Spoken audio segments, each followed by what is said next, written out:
keadilan yang sejati terletak pada pemulihan, bukan hanya pada hukuman. Assalamualaikum warahmatullahi wabarakatuh. Salam sejahtera bagi kita semua. Dewan Juri yang terhormat, saya Febriana Putri Pinata sebagai pembicara pertama, kemudian rekan kami Matahari Zaman sebagai pembicara kedua, serta Siti Maulana sebagai pembicara ketiga.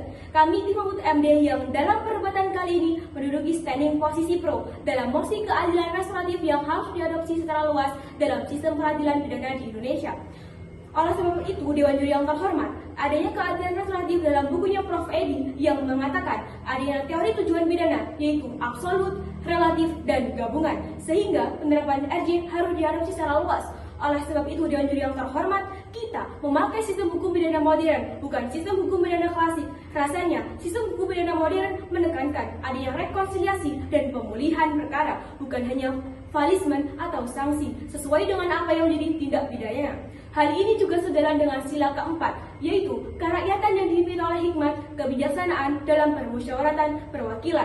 Maka, atas dasar inilah kami menduduki posisi pro tegas dalam mosi perdana ini. Sekian dan terima kasih. Kami Faktum Tobi Tibius, berikan saya faktanya maka saya akan memberikan hukum. Dewan Juri yang terhormat serta para pemerhati debat hukum di Indonesia yang kami hormati pula. Seperti apa yang telah dipaparkan oleh rekan kami sebelumnya, bahwasannya kami secara tegas dan lugas menyatakan dan mendukung adanya mosi perdebatan kali ini. Perlu kita ketahui bersama, Dewan Juri yang terhormat, restoratif justice atau keadilan restoratif merupakan sebuah pendekatan dalam penanganan tindak pidana yang lebih menekankan pada pemulihan kerugian yang dialami oleh korban serta reintegrasi pelaku ke dalam masyarakat.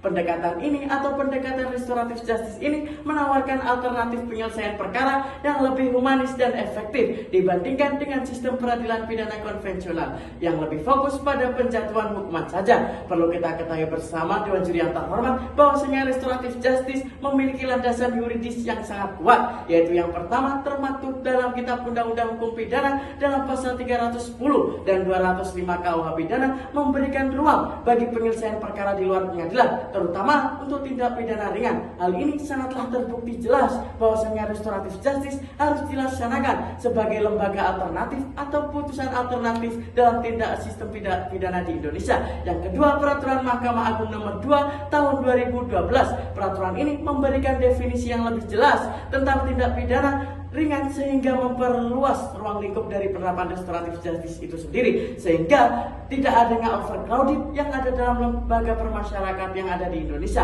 Yang terakhir, Dewan Juri yang terhormat, termaktub dalam Peraturan Jaksa Agung Nomor 15 Tahun 2020. Peraturan ini mengatur secara jelas dan lugas bahwasannya pelaksanaan restoratif justice dalam lingkup kejaksaan, termasuk syarat-syarat dan juga asas-asas penerapan dan prosedur pelaksanaannya. Dan juga dalam Peraturan Jaksa Agung Nomor 15 Tahun 2020 termaktub 4 asas, yaitu yang pertama, asas keadilan. Restoratif justice berusaha mencapai keadilan yang lebih komprehensif dengan melibatkan semua pihak yang berkepentingan, bukan hanya negara dan pelaku saja. Dewan Juri yang terhormat, dalam asas yang kedua, yakni asas kepentingan umum, restoratif justice bertujuan untuk memulihkan harmoni sosial dan mencegah terjadinya tindak pidana berulang.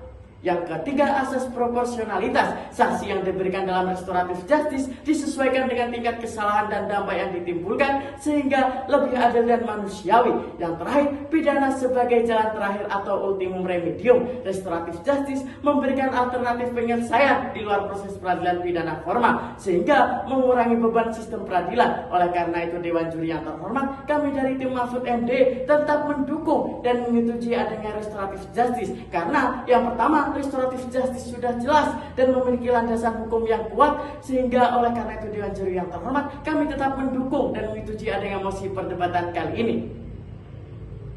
Ubi Societas Ibi Justitia, di mana ada masyarakat dan kehidupan, di sana ada hukum dan keadilan. Dewan Juri yang terhormat menindaklanjuti argumentasi yang telah dibangun oleh pembicara kedua kami, bahwasanya dalam pasal 2 Peraturan Kejaksaan Nomor 15 Tahun 2020 merupakan dasar hukum restoratif justice sebagai pertimbangan implementasi yang berdasarkan asas keadilan, kepentingan umum, proporsionalitas, pidana sebagai jalan terakhir, dan juga asas cepat, sederhana, dan biaya ringan. Dewan Juri yang terhormat, kasus saat ini lapas rutan di Indonesia yang beroperasional terdapat 531 lapas yang memiliki kapasitas 140.424 penghuni. Sementara jumlah penghuni rutan saat ini mencapai 265.346 penghuni, yang mana angka tersebut bukanlah angka yang kecil dan membutuhkan perhatian perhatian khusus untuk bisa ditangani karena telah mengalami overcrowding. Dilansir dari Ombudsman RI, di Kalimantan Selatan, para tahanan terpaksa tidur bertumpukan. Jika kita cermati bersama, meningkatnya narapidana di lapas meningkat pula kejahatan di Indonesia karena kurang patuhnya masyarakat terhadap hukum di Indonesia. Dewan Juri yang terhormat, dalam pasal 10 KUHP sebenarnya telah dijelaskan mengenai jenis pidana pokok, akan tetapi pada praktiknya putusan penjara lebih sering dijatuhkan dan melupakan pidana pokok lainnya, sehingga dampak overcrowding ini menjadi persoalan. Yang pertama, menurunnya tingkat pengawasan dan keamanan dalam lapas, bahwasanya tujuan awal dari lapas ini untuk membina narapidana, bukan malah memunculkan kejahatan baru di lapas.